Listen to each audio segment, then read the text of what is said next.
I'm Braden, and with my lab partner Hayden, we are both going to be looking at the crankshaft position sensors and the camshaft position sensors on this 2018 Hyundai Tucson.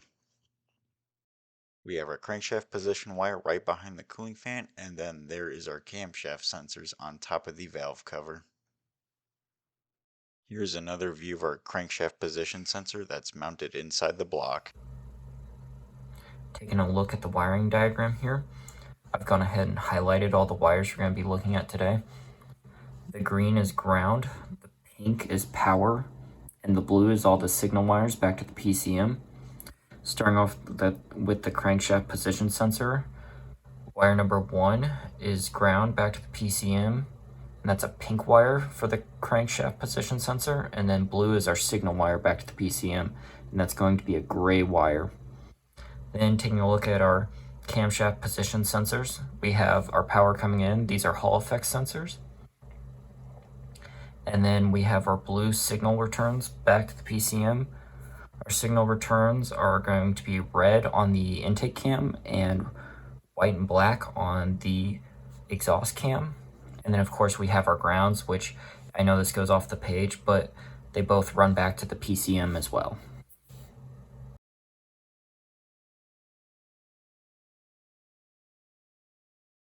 Measuring our camshaft position sensor power wire, we have 12.7 volts. That's directly from the battery. On our signal wire, we have 5.44 volts. On our ground wire, we have 0.04 volts. It should be 0 volts, but you might still see some continuity on the wire. Taking a look at our intake cam sensor signal reading, you can see that we're reading in DC hertz. This is because we're looking at a Hall effect sensor. You can see that the signal that we're getting off our cam sensor is not very high. At idle, we're getting around 8 hertz. And then as we rev up, it only goes to about 30-ish. The reason for this is because there wouldn't be very many teeth on the camshaft.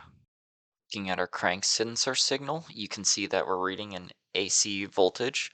This is because this is a variable reluctance sensor, meaning that it's generating its own voltage. So we have to look at it with AC to be able to see what it's doing. And you can see that the voltage starts off low and then increases as the RPM increases. Looking at the crankshaft position sensor specifications, if we ohm test the sensor with it isolated, we can expect to see anywhere from 774 to 946 ohms of resistance at 68 degrees Fahrenheit. When testing the sensor on the vehicle, we found that we were getting about 930 ohms of resistance, meaning that our sensor was in specification. Here my lab partner is unplugging the crankshaft position sensor.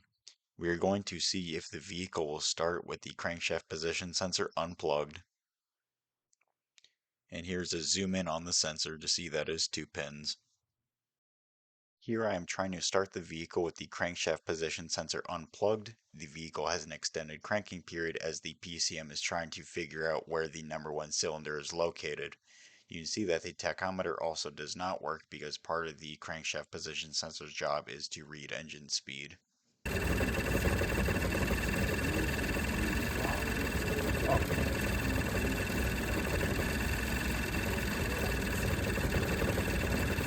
Here we have our available DTC, and as you can see, while we unplugged the sensor while the vehicle was running, it came up as a type B intermittent code. And then with the vehicle running, as I go back into the scan tool, it comes up as a type A code. So now the PCM knows that the crankshaft position sensor is faulty. For testing, we went ahead and disconnected both camshaft position sensors. Crankshaft sensor disconnected and both cam sensors disconnected. You can see that the engine would crank, but it will not start because the PCM does not know what cylinder is where. Pulling the codes from the vehicle, we got a P0340 and a P0365, both related to the camshaft position sensors, of course from them being unplugged. But you can see that they are both type B codes because they are both pending, so that means that they are not currently active, and the PCM is looking to see them have the same problem another time before it throws a full code. Taking a look at a picoscope reading here, you can see that we're hooked up to our camshaft position sensor and our crank position sensor. Our crank sensor being the analog signal in blue, and our cam position sensor being the digital signal in green. And you can see how there's a missing tooth in the analog signal because there's a gap between the waveforms or the sine waves. And then you can see the on-off signal coming from our camshaft. By looking at both of these sensors at the same time, it allows us to see the correlation between the crankshaft and camshaft.